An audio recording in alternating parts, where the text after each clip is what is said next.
Thanks for joining us, Fire Chief Grant. We understand we're pulling you away from operational priorities, but we do have some messaging that we need the public to understand. An incident happened yesterday that was great cause of concern. We just want to ask you about that and what you would like the public to know. Yeah, our crews were responding to a new start fire on the north end of the county, and we did get on scene with apparatus, and we were starting to action the fire as the crews were in the trees working to put the fire out in the trees, and our incident commander was coordinating with air resources as well as the ground crews.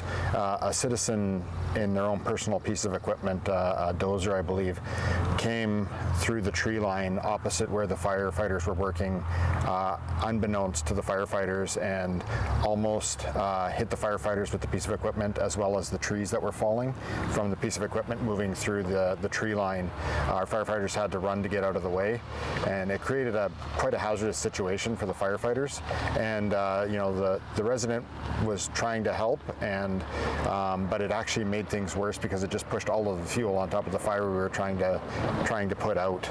We do appreciate folks want to help us out, but we are a team. We're a very coordinated group of individuals that train extensively to do this type of work, and we're in constant communication with our incident commander and our people on the ground to ensure that we're all safe and doing things safely and prevent any incidents from happening.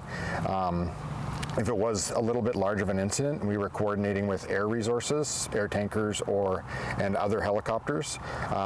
We wouldn't have been able to do any of those actions because of somebody that's not under our direct span of control is in the safety zone, and we can't do those types of operations when people are kind of in there. So we have to have a complete accountability of who's actually at a scene, and for the safety of not only the public, but the firefighters that are there.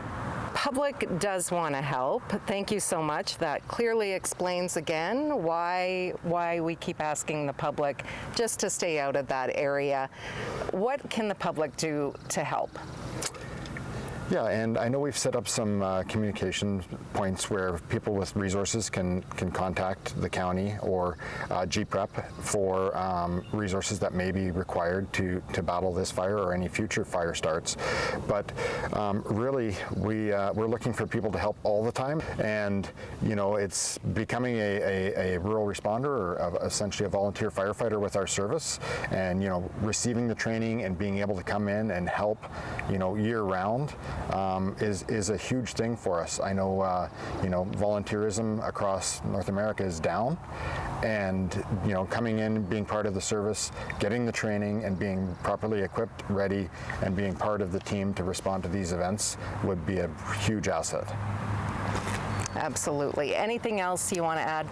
We understand everybody's been going through a lot of stress, and we've been doing our best to mitigate the fire, and we're working hard to get a perimeter established so that people can start returning to their homes. And we just want to thank people for the understanding, and really I want to thank all of the families of the first responders that have been allowing their family members to be away to help us mitigate this situation, to let everybody get home. That's right. And to everyone in our emergency operations centers as well, thank you to their families as well, and thank you to the public as well for your patience and understanding. We know you want to go home. We want to get you home. We want that to happen safely, and we want our first responders to be safe as well. So the best way to be notified, Alberta Emergency Alert. Be sure that you are signed up and are receiving those notifications as well. You can also find information on the GPREP website, County of Grande Prairie website, social media channels, and the City of Grande Prairie social media channels.